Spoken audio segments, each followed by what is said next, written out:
ओम नमो भगवते वासुदेवाय। देखिए, आज का जो प्रसंग है यह कलयुग के समस्त व्यक्तियों के लिए अति कल्याणकारी है।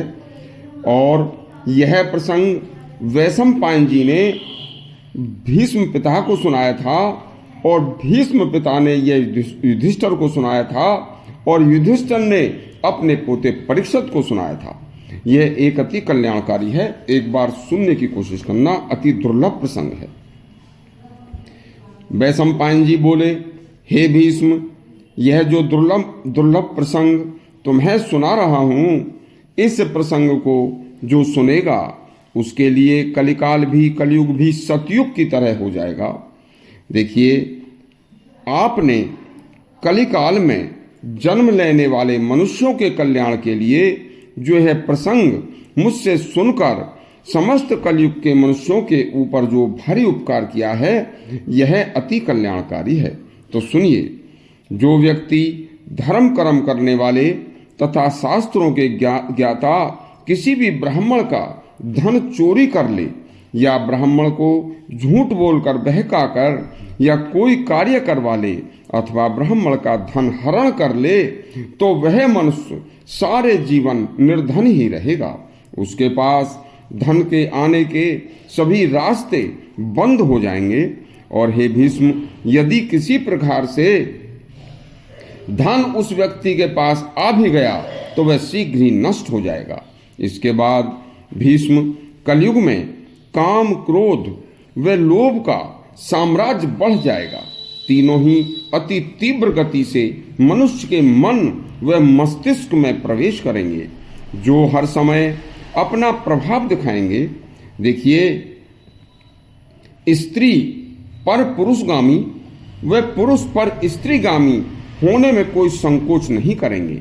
नृत्य व नाटक करने वाली स्त्रियां व्यभिचार को बढ़ावा देंगी और युवा पीढ़ी उन्हीं व्यभिचारिणी बालाओं का अनुसरण करेगी।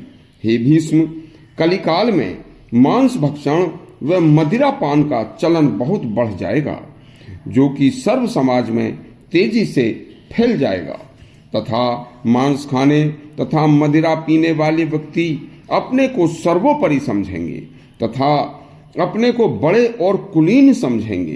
कुंवारी कन्याएं बिना विवाह किए किसी भी पुरुष के साथ पत्नी की तरह रहना शुरू कर देंगी और विवाह के बिना भी वह संतान पैदा करेंगी, जिससे आपसी लड़ाई झगड़े होने पर फिर एक दूसरे का साथ छोड़कर दूसरे के साथ चले जाएंगे। और पहले पुरुष से उत्पन्न संतान का कोई भविष्य नहीं होगा भीष्म, और वह गैर संस्कारी होगा तथा व्यभिचारी बन जाएगा। यह कारण स्त्रियों तथा युवावस्था के लड़के लड़कियों में अति कामुकता के कारण होगा।